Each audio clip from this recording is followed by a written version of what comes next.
My antique dealer boss sold a grieving woman a fake for her late husband's collection. I gave him the authentic experience. Sound of a bell on a shop door tinkling. I worked for Arthur, the owner of a high-end antique gallery. He was a charming wolf. He knew I had a good eye, but he handled all the provenance and pricing. One day, a sweet elderly woman, Martha, came in with a photo. Her late husband collected rare first edition books. She had one left she wanted to complete his set, a specific Hemingway. Arthur found a replica online for $500. He aged it, forged a certificate, and sold it to her as recently authenticated for $25,000. I heard him laughing on the phone later. The grieving ones are the easiest marks. I quit on the spot, but not before photographing his ledger, his supplier for forgeries, and his whole operation. This took patience. I used my savings to buy a single, truly rare item at auction. A small, pre-Columbian pottery shard, fully authenticated and legally exportable. It was valuable, $10K, but not insane. I then cultivated a new persona, an eccentric, ultra-wealthy tech billionaire with a passion for unprovenanced artifacts.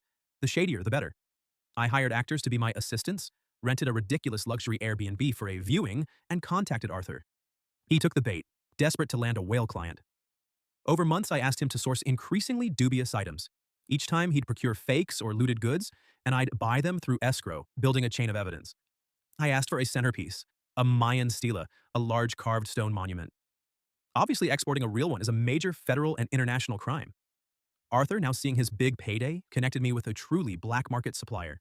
He brokered the deal, handled the logistics, and accepted a massive deposit. The moment the shipment was documented as being in his warehouse, I pulled the trigger. I sent the entire dossier, the original fraud against Martha, the ledger, the recordings of our calls about the illicit artifacts, and the warehouse details, to the FBI art crime team, ICE Homeland Security Investigations, and the ambassador of the source country's embassy.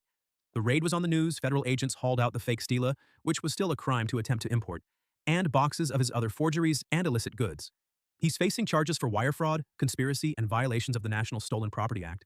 His assets are frozen to pay restitution, starting with Martha. The pottery shard that started it all? I donated it to a museum in Martha's husband's name.